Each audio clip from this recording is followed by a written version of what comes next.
sia-siakan. Oke, intinya ada tambahan. hutang itu boleh-boleh saja dan sah-sah saja. Yang tidak boleh itu tidak membayar. Gitu. Hutang itu halal, yang haram itu jika tidak membayar. Oke.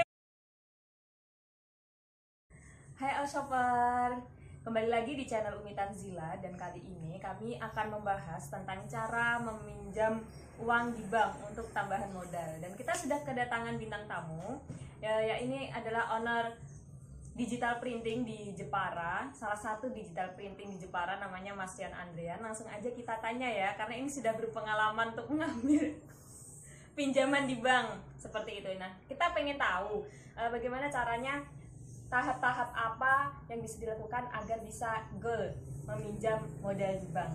Dan pertanyaan pertama ini, Mas Yon, pinjaman untuk usaha pemula itu kira-kira berapa dan kita bisa lewat mana? Terima kasih, selamat pagi. Untuk pemula, alangkah baiknya sebelum meminjam uang pada lembaga keuangan tertentu, harus dilihat dulu kebutuhan, diestimasikan dulu kebutuhannya itu berapa. Kemudian kalau sudah ketemu, barulah mengajukan pinjaman ke lembaga keuangan tersebut. Adapun untuk lembaga-lembaga keuangan ada banyak sekali, diantaranya ada BRI, Bank Jateng, Mandiri yang bekerja sama dengan pemerintah terkait dengan pengadaan KUR, kredit usaha rakyat, di mana untuk BRI sendiri pada tahun 2020 ini bunganya hanya 0,2%. 0,2%, setara 2.000 per 1 jutanya per 1 bulannya, seperti itu. Jadi hanya 2.000 per 1 juta per 1 bulan. Oke. Jika itu diputar per harinya, insya Allah bisa lebih lah untuk menutup bunga tersebut. Berarti kaya itu memang benar-benar dipinjami, benar-benar dipinjami, hanya nambah bayar 2.000 per bulan per 1 juta. Iya, per 1 jutanya, seperti itu. Untuk maksimal di KUR BRI sendiri itu plafonnya 50 juta. Adapun nanti 50 juta itu minimal 50 maksimalnya di BRI KCP-nya itu. Di KCP-nya itu maksimal 50 juta. Adapun nanti kita bisa mengajukan pinjaman pada lembaga tersebut sesuai dengan kebutuhan yang sudah kita estimasikan. Nah, tips untuk bisa estimasi kira-kira berapa sih yang akan kita pinjam di bank. Nah, bagaimana caranya kita bisa menghitung kira-kira ini kita butuhnya berapa? Itu bisa dihitung dari apa? Yang pertama terkait dengan kebutuhan akan usaha tersebut. Katakanlah sebagai contoh saja, kita ingin berwirausaha pada dunia air isi ulang. Air isi ulang, katakanlah modal air isi ulang itu 25 juta sudah bisa jalan gitu. Nah, setelah 25 juta untuk membeli mesin isi ulangnya, dan beberapa tabung saja. Ya, ibaratkan 25 juta kita anggap cukup untuk menjalankan usaha tersebut. Setelah itu nanti kita kalkulasi dalam artian kira-kira kita akan mengambil dengan plafon berapa juta, jangka waktu berapa tahun. Itu nanti akan bisa ketemu jika kita bisa menghitungnya seperti itu. Katakanlah kita ambil waktu 3 tahun untuk pinjaman 25 juta pada KUR tersebut. Nah, 25 juta pada KUR tersebut itu nanti kita bagi 36 bulan, ditambah bunganya 2.000 kali 25 berarti 50.000. Berarti nanti pembagian 25 juta ditambah 20.000 itu nanti akan ketemu pembayaran per bulannya. Nah, kira-kira berapa pembayaran per bulannya? Katakanlah pembayaran per bulannya 700.000 untuk bulanan pembayaran KUR. Jadi kita harus menjual air isi ulang minimal katakanlah perharinya itu dibuat paling minim itu 4 galon dalam jangka waktu 1 bulan, pasti akan bisa menutupi untuk kebutuhan pembayaran angsuran. Itu. Jadi untuk semisal 25 juta diambil 3 tahun, itu hanya perlu menjual galon sebanyak 4 galon per harinya agar bisa dengan sendirinya menutup pinjaman di bank. Betul. Seperti itu. Itu benar-benar masuk sekali sebenarnya. Ya betul. Kemudian itu nanti kan kita lewatnya pinjam lewat KUR. Ya. Nah, ini kita fokus ke KUR. KUR itu apa? KUR adalah kredit usaha rakyat, di mana pemerintah ingin mengangkat UMKM yang ada di daerah maupun di pelosok-pelosok negeri ini untuk bisa bangkit dan bersaing dengan usaha-usaha yang ada di atasnya seperti itu. Jadi memang pemerintah ingin fokus menggencar UMKM agar bisa bersaing dengan komputer-komputer lainnya seperti itu. Oh, jadi pemerintah punya program namanya Kredit Usaha Rakyat atau KUR. Itu memang benar-benar modalnya digunakan untuk para UMKM. Bisa dipinjam UMKM dengan bunga 0,2%. Untuk BRI-nya itu. Untuk BRI. Berarti bank lain beda? Beda, ada yang beda-beda.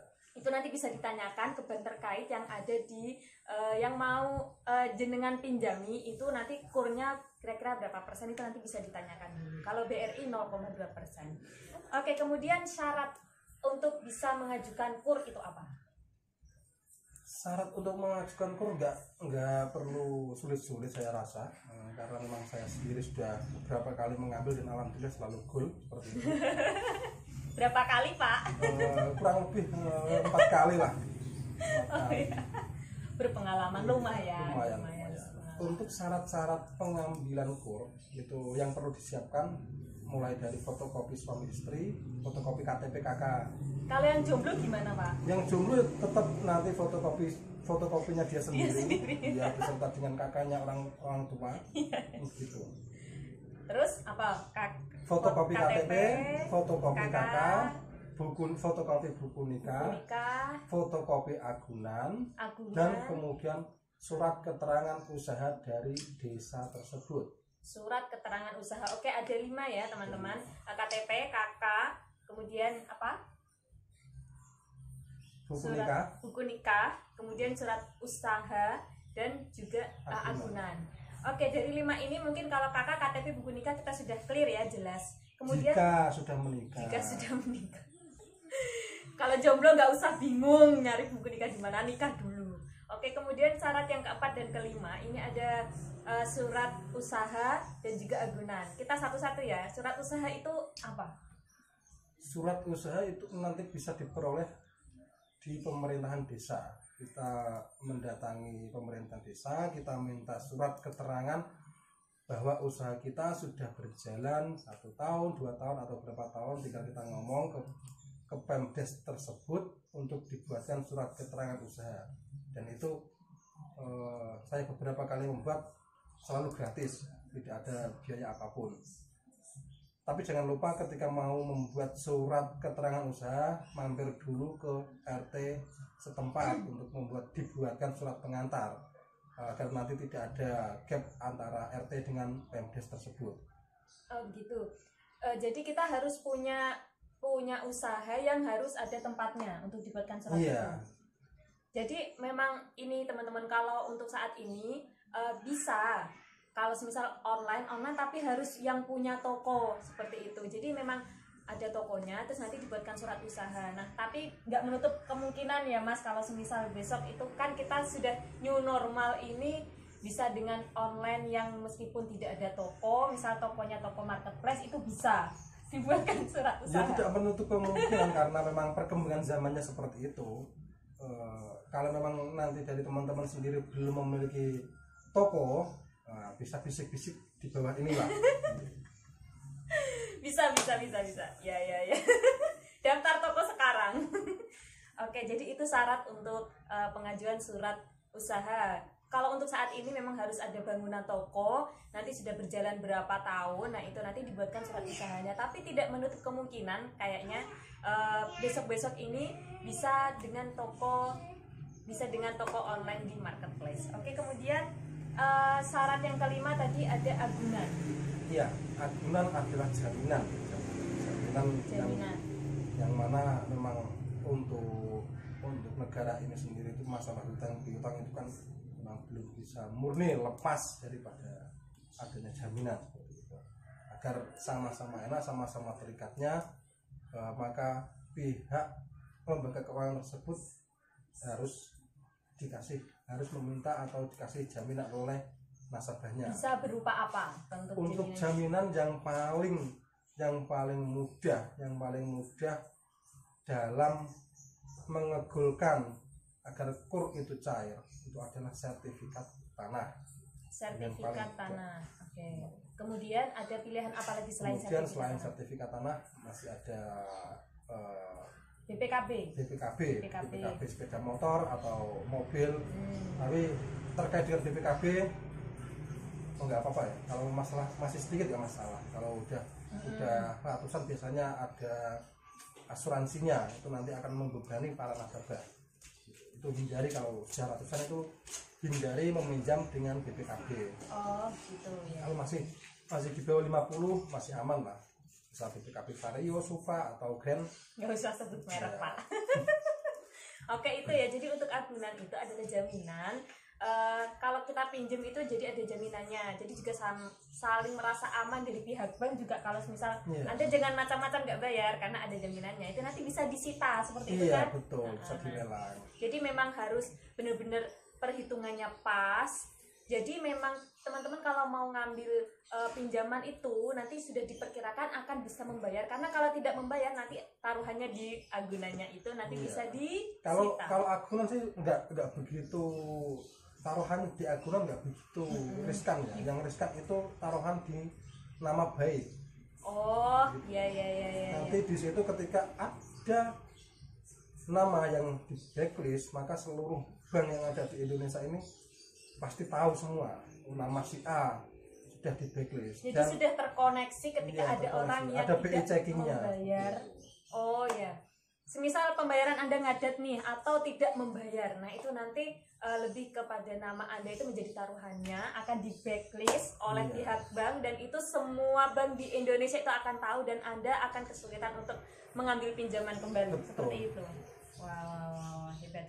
Dan untuk lagi terkait dengan agunan yang paling mudah lagi juga katakanlah PNS atau apa ASN itu mudah dengan SK tanpa agunan, tapi dengan SK itu juga bisa.